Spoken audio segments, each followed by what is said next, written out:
Vocês estão sentindo esse cheiro? É um cheirinho de clássico.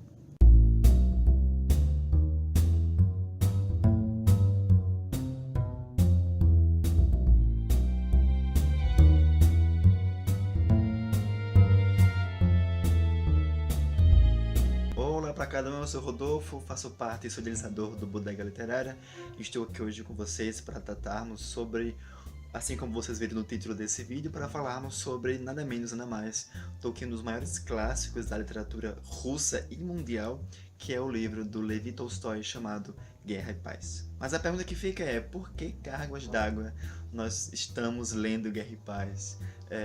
Por que pegar esse livraço, que é enorme, um calhamaço, que as pessoas tanto falam sobre ele, né, que por isso mesmo é um dos livros menos lidos, né? Por que ler esse livro? Por que querer, ter interesse em ler um clássico como Guerra e Paz? Para aqueles que não sabem, né, a Tatiana Feltrin em seu canal, um diário de leitura do Guerra e Paz, do Tolstói, que é nada menos do que ela ler, né, 100 páginas por dia, por semana, ou uma parte do livro por semana, né, e começar a falar o que ela acha e tudo mais. Pronto. Então foi através desse incentivo do canal da Tatiana Feltrin, e junto com meu amigo Léo, lá do canal Brainstorm, que eu vou deixar aqui embaixo os links para vocês conhecerem o canal dele, né, do Léo, que o coitado tá até doente recentemente. Mas enfim, eu tava conversando com ele e a gente viu esse vídeo da Tatiana Feltrin e falei, né, Léo, vamos ler Guerra e Paz?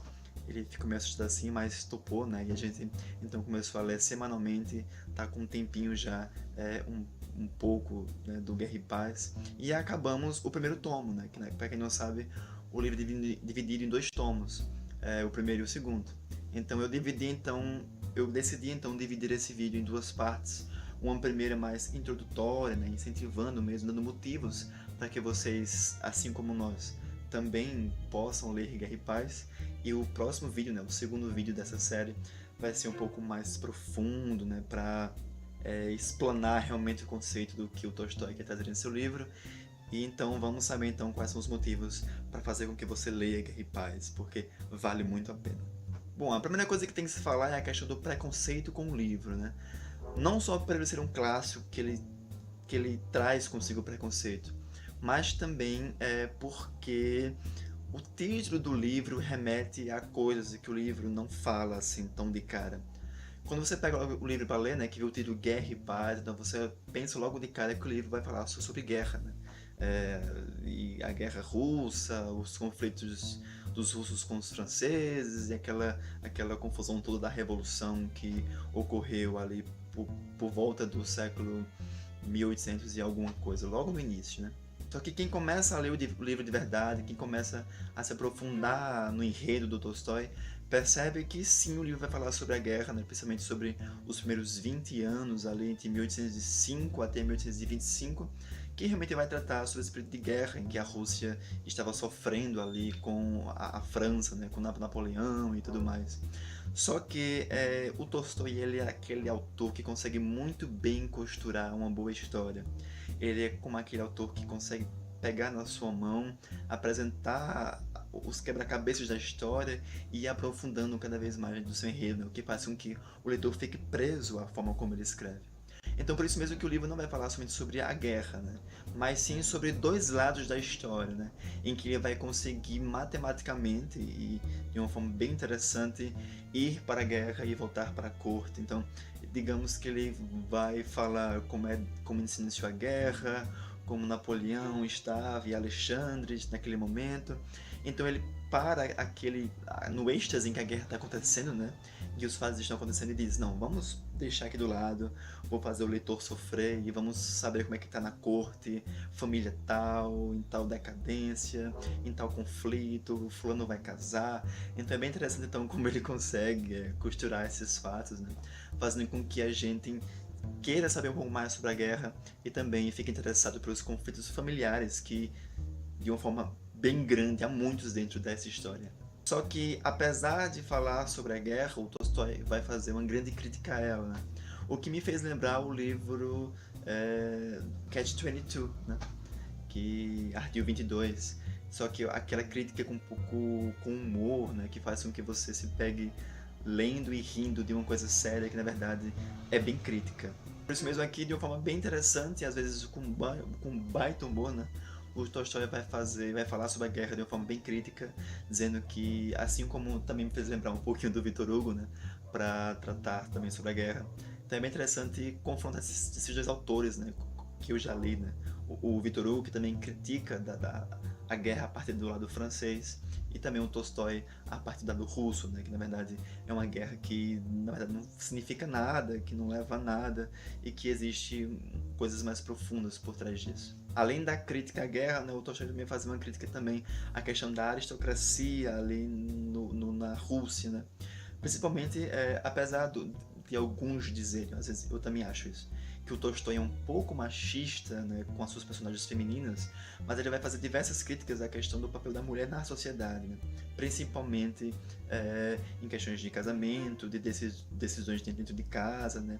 E muitas outras coisas que envolvem realmente o papel da mulher na sociedade.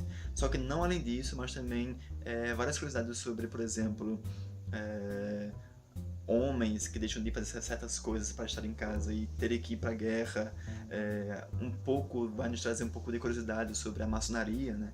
Em que um dos personagens vai nos desvendar alguns mistérios sobre esse pessoal, né? E também, né, escrever com maestria os vários aspectos sociais, artísticos, culturais, geográficos da Rússia em si. Outro motivo que eu já narrei aqui é a questão também da narração, né? O Tolstói tem uma narração deliciosa que faz com que a gente perceba que ele começa a escrever por camadas e vai se aprofundando dentro da história, fazendo com que a gente se perca, né?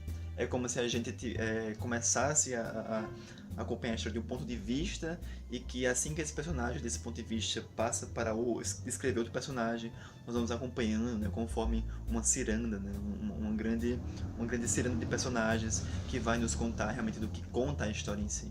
E outro fator importante é que o livro do Tolstói, Entre Guerra e Paz, é indicado como os 100 livros para serem lidos do mundo, né? Por ser um grande clássico e que por isso mesmo poucas pessoas leem. Eu acho que pelo seu tamanho, como eu já falei, pelo título, que nos promove outro sentimento, né? Faz com que a gente ache que a história é uma coisa, mas não é. Então, eu acho que ler Guerra e Paz, de uma certa forma, nos traz um grande panorama da história mundial, né? É bem interessante esses autores que conseguem, através de fatos históricos, construírem enredos que se tornam tão grandes quanto a própria história em si. Então, para aqueles que querem começar a ler Guerra e Paz, né, eu vou deixar aqui embaixo o diário de leitura da Tatiana Feltrin, para vocês acompanharem e irem lendo essas 100 páginas por semana, ou conforme essas partes que ela vai lendo, né? Porque vale muito a pena conhecer esse lado da Rússia, né? Até porque a literatura russa é digna de ser lida, né? Eu estou aqui também com o Dostoiévski para ler, né? Os Irmãos Karamazov, e eu pretendo também fazer aqui um diário de leitura desse livro e também de outros títulos russos que eu estou por aqui planejando falar com vocês. Então é isso, né? Esse primeiro vídeo foi para falar realmente dos motivos para vocês lerem Guerra e Paz. Eu espero que eu tenha convencido vocês, né? Ou não, mas enfim. Quem me acompanha até aqui, que por favor leia o livro, né? Porque vale muito a pena, né? Que espere a segunda parte para saber uma perspectiva maior sobre o livro ou não, né? E agradecer ao Léo, né? Que está me ajudando a ler semanalmente essas páginas, né? A gente tá dando apoio mútuo e compartilhando muitas coisas sobre a história. Então, beijo, Léo. Então é isso, né? Se você gostou, deixa o joinha aqui embaixo para ajudar a compartilhar. Não se esqueça de se inscrever no canal para receber os próximos vídeos, né? E saber tudo que rola pelo Bodega Literária. E até o próximo vídeo, né? Tchauzinho para cada um. Até a próxima.